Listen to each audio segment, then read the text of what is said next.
Hello everyone, welcome back to my channel Rajaura dress material. तो आज की वीडियो में मैं आपके साथ शेयर करूंगी इन दोनों सूटों में से एक सूट की कटिंग और स्टिचिंग। तो ये मैंने दो सेम सूट लिए, बस इनका कलर अलग अलग है और इनके साथ बहुत ही हैवी दुपट्टा है।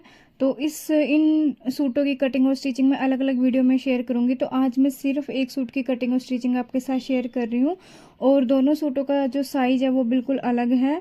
अलग अलग साइज में मैं इनको बना रही हूँ। और कुर्ती के लिए मैंने लाइनिंग को ले लिया है, लाइनिंग को धो भी लिया है, धो के मैंने इसको प्रेस कर दिया अच्छे से, क्योंकि लाइनिंग को अगर हम बिना धोए लगा देंगे तो हमारा जो लाइनिंग है वो श्रिंक हो जाती है और हमारा सूट खराब हो जाता है।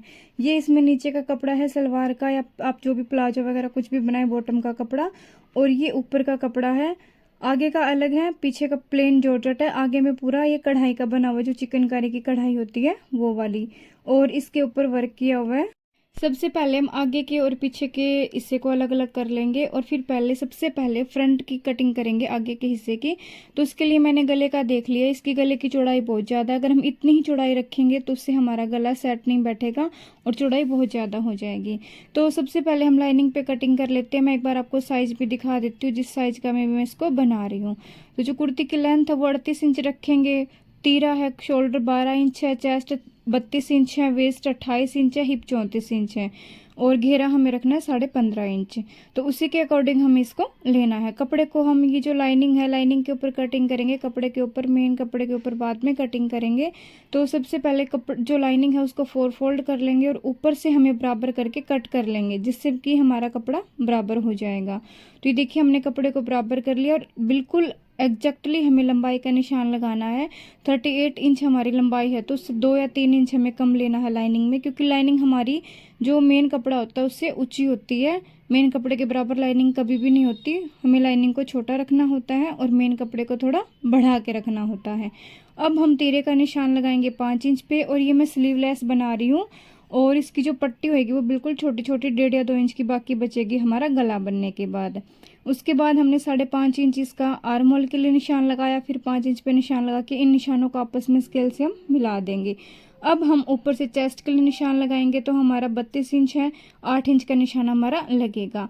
ऊपर से लेके हम कमर तक लगाएंगे 13.5 इंच पे, और 20-20.5 इंच के ऊपर हम हिप के लिए लगाएंगे। अब हम कमर का घेरा लगाएंगे, 28 इंच है तो 7 इंच हम कमर का निशान लगा देंगे, क्योंकि हमारा 4 फोल्ड है, 4 तह में कपड़ा बिछा हुआ है। और 8.5 इंच हम लगाएंगे हिप के लिए, क्योंकि 34 इंच हमारा हिप है। अब इन तीनों निशानों को आपस में हम स्केल से मिला देंगे। अगर आपके पास शेपर फट्टी है तो आप उससे भी मिला सकते हैं, उससे जो हमारी फिटिंग है वो प्रॉपर आती है और बहुत अच्छी फिटिंग आती है, इसीलिए हमारे पास शेपर फट्टी जरूर होनी चाहिए। अब हमें इन यहाँ से आर्म होल है वहाँ की हमें गोलाई देनी है, 1.5 इंच पे निशान लगाएंगे और ऊपर से शोल्डर डाउन कर देंगे आधा इंच। उसके बाद जितना भी बचेगा उसका हाफ करेंगे, और जो हाफ में निशान लगाया है उसी से हम जो हमारा आर्म होल है, मुड्ढा है, उसकी गुलाई करेंगे। यहाँ पे हम गले का निशान लगाएंगे, 2.5 इंच गले की चौड़ाई हमने रखी है, और ये फिर हमने जो शोल्डर स्लोप किया था, डाउन किया था, उसका निशान लगा देंगे। जितनी हमने हिप रखी है उतना ही निशान हमें एक बार नीचे लगाना है, और जितना घेरा है उसको हम उतना ही कम कर देंगे। 15.5 इंच हमारा घेरा। तो देखिए थोड़ी जो फट्टी है हमने रखी है ये थोड़ी टेढ़ी है, क्योंकि हमें घेरा थोड़ा कम रखना है, हिप से कम रखना है। और अब हमें फ्रंट की शेप देनी है आर्म होल की, फ्रंट की 1 इंच पे और बैक की 1.5 इंच पे, उससे फिटिंग हमारी प्रॉपर आती है। लेकिन ये हमारा स्लीवलेस है तो इसमें हमें 0.25 इंच या 1 इंच की नहीं देंगे, बिल्कुल हाफ इंच के करीब भी करेंगे, क्योंकि अगर हम ज़्यादा डीप कर देंगे तो हमारा आर्म होल पे से अच्छा दिखाई नहीं देगा और वो फिनिशिंग भी नहीं आती है। मतलब दिखाई जब वो हमारी मुड्ढा दिखेगा तो गंदा लगता है। ये हमारा हो गया कुर्ता, जो हमने फ्रंट पार्ट का मेन कपड़ा है इसके ऊपर, इसको मैंने आधा इंच के करीब अंदर से फोल्ड कर लिया है उरेब में, जिससे कि हमारा गला छोटा हो जाए। ये देखिए ये इसका बॉर्डर है नीचे का घेरे का, इसकी चौड़ाई है 3.5 इंच के करीब। अब हमें मेन कपड़े पे हमें लाइनिंग पे जो कटिंग की है उसको इस तरीके से ऐसे बिल्कुल रखेंगे, और जो ऊपर से तीरा जहाँ से हम रखेंगे, गला रखेंगे जहाँ से हमने सिलाई लगाई है उससे दूर हमें रखना है कपड़े को। ये देखिए इस तरीके से गले के ऊपर से आपको दिखाई दे रहा होगा, तो दूर मैंने इसको रखा हुआ है। इसको दूर इसीलिए रखा है क्योंकि गले के बीच में हमने सिलाई लगा ली, जिससे हमारा गला अब छोटा हो जाएगा। तो सिलाई के ऊपर हम रखेंगे एग्जैक्ट कपड़े को, जो लाइनिंग वाला कपड़ा है, जिससे हमारा तीरा भी बिल्कुल एग्जैक्ट आए। अगर सिलाई के दूर अंदर की साइड ही हम रख देंगे तो तीरा हमारा छोटा हो जाएगा और फिर गला हमारा बड़ा ही बनेगा। तो ये हमने लाइनिंग को रख के इसके ऊपर एग्जैक्ट मार्किंग कर ली है और अब हम इसकी कटिंग कर देंगे। तो कटिंग करने के बाद देखिए हमने बॉर्डर भी हटा दिया।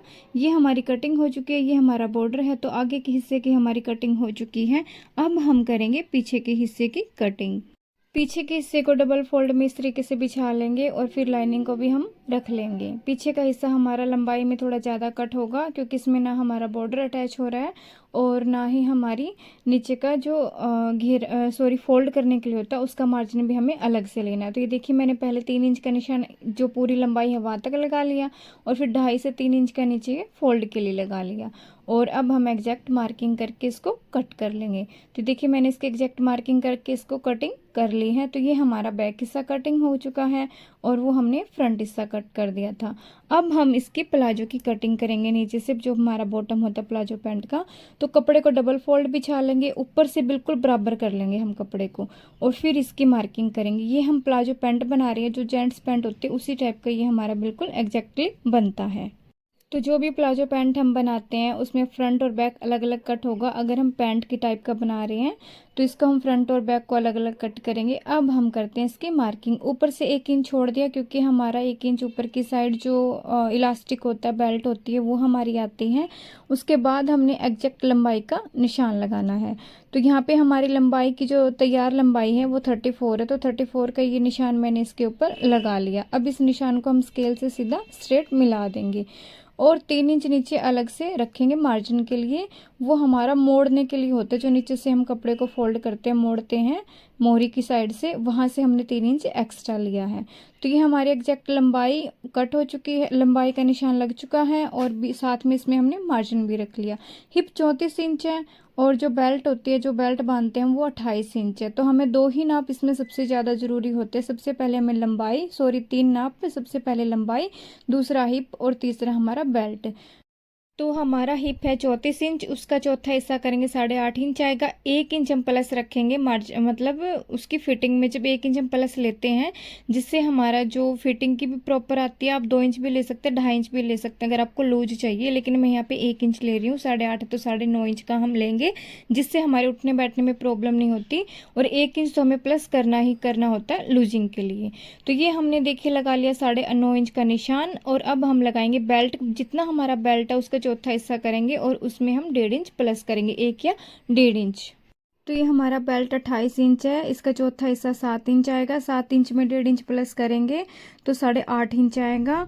ऊपर से हमें 1 इंच छोड़ना है तो हम 9.5 इंच के ऊपर यहाँ पे निशान लगा देंगे क्योंकि 1 इंच के ऊपर हमारी बेल्ट भी लगेगी, उसको हम अलग से निकालेंगे। उसके बाद 8.5 या 9 इंच पे निशान हम लगा देंगे।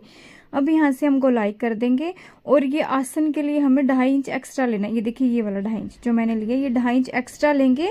आप अपने साइज के अकॉर्डिंग ले सकते हैं। अगर फुल हैवी साइज है तो आपको 3 इंच एक्स्ट्रा लेना होगा। 2.5 से 3 इंच आप एक्स्ट्रा ले सकते हैं। 2, 2.5, 3 इंच इतना इनफ होता है। तो अब यहाँ से हमने टोटल नापा तो ये हमारा 12.5 इंच आया। 12.5 इंच का ही निशान हमने नीचे लगा दिया और अब यहाँ से हम इसका बीच करेंगे तो 6.25 इंच हमारा आ जाएगा।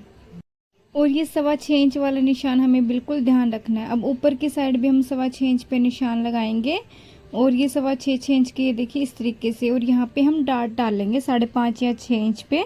ये आप अपनी फिटिंग के अकॉर्डिंग डाल सकते हैं। अब नीचे भी हमने 12.5 इंच पे निशान लगाया। अब 6.25 इंच का निशान लगा के हमने देखा और उसी निशान से फिर जो 6.25 इंच पे निशान लगाया था उस पे इंची टेप को रखा और मोहरी का हमने निशान लगाया। अब हमने 6 इंच की मोहरी रखी है तो इन निशानों को आपस में इस तरीके से हम मिला देंगे। दोनों साइड से देखिए मैंने शेपर पट्टी से मिलाया है और अब इसको एग्जैक्टली हम कट कर लेंगे जो निशान हमने लगाए हैं। तो सबसे पहले हम नीचे से कटिंग करेंगे, साइड में से कटिंग कर देंगे और फिर हम लगाएंगे जो साइड में से कटिंग करने के बाद अब हम कटिंग करेंगे बैक पार्ट की। तो ये हमारा फ्रंट पार्ट कट हो चुका है। अब हम बैक पार्ट को कट करेंगे। तो जैसे हमने फ्रंट पार्ट कट किया था सेम उसी तरीके से साइड में से कपड़े को बराबर कर लेंगे स्केल से, ताकि हमारा कपड़ा अनइवन है जो बराबर नहीं है वो बराबर हो जाए। और अब हमने बैक पार्ट को रखा, फ्रंट पार्ट को रखा बैक पार्ट के ऊपर कट करने के लिए। और हमने एग्जैक्ट नाप के देख लिया कि नीचे से अब हमारा 6.25 इंच आ रहा है, चौड़ाई टोटल 12.5 इंच आ रही है। फिर ऊपर से जहाँ पे आसन है वहाँ पे हमने आसन का निशान जो पहले लगाया तो उसको बराबर किया और उसमें 2.5 इंच और प्लस किया, क्योंकि बैक पार्ट के लिए हमारा बैक पार्ट हैवी होता है और बैक पे हमें उठने बैठने में दिक्कत नहीं होती, इसलिए हमें बैक पार्ट को हमेशा ज़्यादा कट करना होता है। आसन की साइड से भी हमने 2.5 इंच प्लस कर दिया और अब हम शेपर फट्टे से जितने भी हमारी शेपर फट्टे की चौड़ाई है उतना ही एक्स्ट्रा कपड़ा हमें लेग्स की साइड से लेना है, क्रोच से नीचे एरिया में जो आसन का नीचे का एरिया होता है। अब ऊपर से बेल्ट की साइड निशान लगाएंगे तो जितना हमारा आगे का हिस्सा है उससे 2 इंच हमें ऊपर रखना है और फिर इसको देखिए जिस तरीके से मैंने मिलाया सेम इसी शेप में हमें मिलाना है। जहाँ से हमारी लेग्स की साइड आती है वहाँ से हमें बराबर रखना है कपड़े का, और जहाँ हमारा बीच आता है आसन आता है, आसन की सिलाई आती है, वहाँ से हमें 2 इंच एक्स्ट्रा लेना है। इससे जब भी हम उठते बैठते हैं तो प्रॉब्लम नहीं आती। अब हम पॉकेट का निशान लगाएंगे क्योंकि हमारा प्लाजो की कटिंग हो चुकी है। अब हम पॉकेट का कपड़ा लेंगे, तो पॉकेट का कपड़ा हमें लेना है 6.5 से ऊपर, 6.25 ऊपर से ले लेंगे और 6.5 नीचे से। और आप स्क्रीन पे देख सकते हैं उसी तरीके से हमें निशान लगाना है, बस हमें कपड़ा लेना बराबर। मैं दोनों साइड पॉकेट लगाऊंगी इसमें, तो दोनों साइड का कपड़ा मैंने एग्जैक्टली इस तरीके से ले लिया है। अभी हम बेल्ट की कटिंग करेंगे, तो बेल्ट की चौड़ाई हम रखेंगे 4 इंच या 3.5-4 इंच का कपड़ा मैंने लिया है। अभी मैंने एग्जैक्ट लंबाई इसकी चौड़ाई देखी नहीं है, सिर्फ चौड़ाई मैंने रखी है 4 इंच। लंबाई हमें घेरा कितना रखना है वो जब हम कपड़ा जो प्लाजो तैयार करेंगे उसी टाइम हम देखेंगे, एक्स्ट्रा हम है उसको कट कर देंगे। ये हमारी सूट की एग्जैक्ट कटिंग हो चुकी है। अब हम इसकी सिलाई शुरू करते हैं। तो ये देखिए हमारा बैक और फ्रंट पार्ट दोनों मैंने रखा हुआ है, तो फ्रंट पार्ट को इस तरीके से सीधा बिछा लेंगे और उसके ऊपर लाइनिंग को ऐसे बिछाएंगे, लाइनिंग को रखेंगे। फिर इसको पिनअप कर लेंगे जहाँ जहाँ हमारा गला है, क्योंकि गले के ऊपर कढ़ाई है, उसको पिनअप करने के बाद ही उसके ऊपर सिलाई लगाएंगे जिससे कि जो हमारा अस्तर है वो हिले ना। और ये है हमारा बैक पार्ट, बैक पार्ट में भी निशान लगा लेंगे। तो चौड़ाई हमने दोनों की सेम रखनी होती है, लंबाई में हमारा डिफरेंस आता है। तो इस तरीके से हमने मार्किंग कर ली और यहाँ से हमने गले की गोलाई दे दी। ये भी मैंने लाइनिंग के ऊपर ही किया है और दोनों साइड इस तरीके से ट्रेस कर लेंगे जिससे हमें सिलाई करने में दिक्कत ना हो। ये देखिए दोनों साइड को सीधा रखा था और सिलाई लगा ली मैंने इनके ऊपर। और अब हम इसमें छोटे छोटे कट लगा के अंदर से कपड़ा हमें आधा इंच रखना है और फिर अंदर की साइड पलट देंगे। तो ये देखिए सीधी साइड हमारी बाहर आ जाएगी और लाइनिंग एग्जैक्टली अंदर चली जाएगी। अब इसके ऊपर प्रेस कर लेंगे, उसके बाद हम इसके ऊपर एक सिलाई लगा लेंगे जिससे कि ये हमारा कपड़ा और लाइनिंग दोनों अटैच हो जाएगा।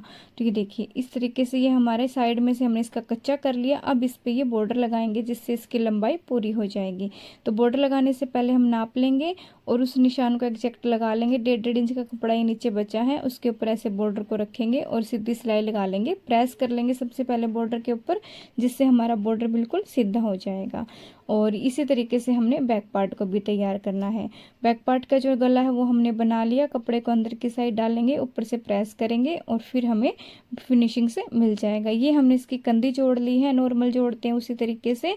और फिर हमने ये देखिए कपड़ा लिया और इसमें से उरेप पट्टी निकाली है, 1.25 इंच की या 1.5 इंच की आप निकाल सकते हैं। और दोनों साइड हमने दोनों बाजू है जो हमने स्लीवलेस बनाया इस तरीके से ऐसे डबल करेंगे, फोल्ड इसको डबल फोल्ड करेंगे पट्टी को और ऐसे रखेंगे सीधी साइड और इसके ऊपर इसे एक पैर की सिलाई लगाएंगे। और सिलाई लगाने के बाद मैं आपको एक बार दिखाती हूँ कि किस तरीके से फिर हम इसको फोल्ड करेंगे। तो ये देखिए एक पैर की सिलाई इसके ऊपर लगा दी, आधा इंच की भी आप लगा सकते हैं। और उसके बाद छोटे छोटे कट लगा के हम इसको अंदर की साइड फोल्ड करके ऊपर से भी हम एक सिलाई लगा देंगे जिसको पक्का हो जाएगा और फिर हम इसके ऊपर प्रेस कर लेंगे। तो ये देखिए दोनों साइड मैंने सिलाई लगा दी है, इसके ऊपर हम फिर बाद में तुरपाई करेंगे। अब हम फिटिंग करेंगे इसकी। तो ये देखिए मैंने इसकी फिटिंग कर दी और नीचे बॉर्डर भी मैंने लगा दिया। अब साइड में से स्लिट होते हैं, नॉर्मल तरीके से फोल्ड करते हैं, सेम उसी तरीके से हम इसको फोल्ड कर लेंगे। फोल्ड करने के बाद ये देखिए तो हमारा जो कुर्ती की जो स्टिचिंग है वो हो चुकी है। अब हम करेंगे नीचे पैंट की स्टिचिंग। तो ये देखिए फ्रंट बैक पार्ट, उनके दोनों पॉकेट और दोनों के बेल्ट मैंने अलग अलग रख के दिखाए हैं एग्जैक्ट इस तरीके से। ऐसे ही आपको कटिंग करनी है और बहुत आसानी से ये हमारा बन जाएगा। सबसे पहले हम इसके आसन जोड़ने हैं, दोनों आसन हम जोड़ लेंगे। फ्रंट के भी, आगे के भी और पीछे के भी। देखिए हमने आसन जोड़ लिया आगे का और पीछे का दोनों का। अब हम इसमें जो पॉकेट है वो तैयार करेंगे। तो पॉकेट के जो बीच में से हिस्सा है यहाँ पे सिलाई लगाएंगे दोनों साइड और फिर पलट लेंगे और पलट के भी हम एक इसके ऊपर सिलाई लगा लेंगे। तो देखिए मैं अभी आपको दिखा देती हूँ किस तरीके से हमें पॉकेट तैयार करनी है और दोनों पॉकेट को हम साथ ही तैयार करेंगे। तो देखिए मैंने बीच में से सिलाई लगाई पहले, फिर हम इसको राउंड में से गोलाई में सिलाई लगाने के बाद इसको डबल सिलाई कर दी। अब देखिए ये यहाँ पे हम पॉकेट को रखेंगे।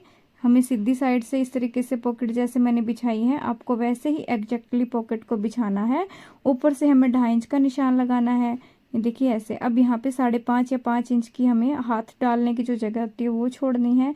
½ इंच पे इस तरीके से निशान लगाएंगे और इसी निशान पे एग्जैक्ट हमें सिलाई लगानी है। दोनों साइड पे हमें सेम इसी तरीके से पॉकेट को लगाना है। ये हमने दोनों साइड पॉकेट भी लगा दी और इसमें डार्ट भी डाल दी। जिसकी जो पॉकेट बनाते टाइम की वीडियो है वो मेरी डिलीट हो चुकी है क्लिप, इसलिए मैंने इसमें अच्छे से दिखा नहीं पाई, लेकिन मैंने इसको आसानी से बिल्कुल आप बना सकते हैं। अब साइड में से सील दिया, अब ऊपर हम बेल्ट लगाएंगे। तो जो 2.5 इंच की हमने जगह छोड़ी थी वहाँ पे हम आगे का बेल्ट तैयार करेंगे। जितना हमारा आगे का बेल्ट अब आ रहा है उतना ही हमें इसको कट करना है और पेस्टिंग को इस तरीके से चिपकाना है। ½ इंच हमें नीचे छोड़ना है और फिर इसको हम फोल्ड कर लेंगे। देखिए ऐसे जैसे मैंने तैयार किया है सेम उसी तरीके से आपको इसको बेल्ट को तैयार करना है। और ये हमारा बैक पार्ट है, बैक पार्ट को भी हम नाप लेंगे और जो एक्स्ट्रा कपड़ा है उसको हम कट कर देंगे। ये हमने फ्रंट पार्ट को ऐसे रखा और अब मैं आपको दिखाती हूँ कि फ्रंट पार्ट को अटैच हम कैसे करेंगे। ये साइड में से जो ज़्यादा कपड़ा है उसको हम निकाल देंगे क्योंकि ये हमारा बाहर की साइड फिर दिखाई ना दे, सिलाई भी हमारी फिनिशिंग से आए। ये हमने अंदर की साइड से लगाया था कपड़े को और अब बाहर की साइड ऐसे फोल्ड कर देंगे प्रेस से और फिर इसको हम सिलाई कर देंगे। ये पीछे का पार्ट है और इसमें हमारा इलास्टिक आएगा। तो ये पीछे का पार्ट ऐसे नेफा तैयार हो जाएगा, फ्रंट का पार्ट ऐसे तैयार हो गया। देखिए ऐसे हमने सिलाई लगाई और फिर इसको बाहर की साइड ऐसे, जो पेस्टिंग है वो हमारी बाहर की साइड दिखाई देनी चाहिए और फिनिशिंग से तभी दिखाई देगा। अब हमें साइड में से इसको सील देंगे। पहले हम इलास्टिक डालेंगे। तो इलास्टिक डालने के लिए हमने जितना भी हमारा कमर है उसका पहले हम हाफ करेंगे। जैसे बेल्ट हमारा 28 इंच है तो उसका हाफ करेंगे 14 इंच आएगा, उसमें से 4 इंच माइनस करेंगे तो 10 इंच आएगा। 10 से 10.5 इंच के करीब हम इलास्टिक लेंगे और इसको सेफ्टी पिन से ऐसे इसमें डाल देंगे। जो हमारा नेफा जितनी भी हमारी कमर होती है, और अगर हमें आधे में इलास्टिक डालना है, जैसे हमारा आधे में तो हमारा पेस्टिंग आ गया और आधे में हमारा इलास्टिक आएगा, तो आधा हिस्सा करना है और उसमें से 4 इंच माइनस करना है। उसके बाद ही उतना ही हमें इलास्टिक लेना है और उसको हम डाल देंगे। तो देखिए जैसे हम नाड़ा डालते सेम उसी तरीके से हमने इलास्टिक को सेफ्टी पिन से डाल दिया और इसको 2-3 बार ऐसे इस तरीके से किया और बीच में हम सिलाई लगा देंगे, जिससे हमारा बेल्ट घूमेगा नहीं, जो इलास्टिक है वो घूमेगा नहीं, पलटी नहीं मारेगा। अब इसको साइड में से सिल देंगे। तो ये देखिए मैंने इसको साइड में से सिलने के बाद मैं आपको एक बार दिखाती हूँ कि जब मैं इसको साइड में से सिल दूंगी, ये जो है इसको हम साइड में से सिल लेंगे। ये साइड में से मैंने इसको सिल दिया। अब हम नीचे से इसकी जो मोरी है उसको फोल्ड करेंगे। जो 3 इंच का निशान लगाया था प्रेस करके अच्छे से हम इसको फोल्ड कर देंगे और फिर इसकी हम साइड से फिटिंग करेंगे। तो पहले हम नीचे से ऐसे फोल्ड करेंगे इसको और उसके बाद हम इसको साइड में से फिटिंग लगाएंगे। तो ये देखिए मैंने इसको और नीचे से मोरी फोल्ड करने के बाद हमें बीच में से आसन को पकड़ना है और दोनों लेग्स को अच्छे से मिला के फिर इसके ऊपर सिलाई लगानी है, जिससे हमारा आसन एक दूसरे से बिल्कुल एग्जैक्ट मिल जाए और मोरी भी मिल जाए। फिर उसके बाद हम इसके ऊपर सिलाई लगाएंगे। तो देखिए ये है फाइनल लुक। जो प्लाजो और कुर्ती मैंने बनाई है उसकी फिटिंग आप देख सकते हैं कितनी अच्छी आई है। प्लाजो की लेंथ इसमें कम इसीलिए दिखाई दे रही है क्योंकि इन्होंने लेंथ कम रखवाई थी, बिल्कुल इनको ऊंचा चाहिए था इसीलिए। और अगर आपको वीडियो अच्छी लगी और समझ में आए मेरा कंटेंट तो प्लीज़ वीडियो को लाइक और कमेंट ज़रूर कर दो और चैनल को सब्सक्राइब करो। और ऐसी ऐसी नई नई वीडियोस देखने के लिए बेल आइकन को प्रेस कर दो, जिससे मेरी हर नई वीडियो का नोटिफिकेशन आपको मिल जाए। तो चलो मिलते हैं नेक्स्ट वीडियो में। Thank you, bye bye.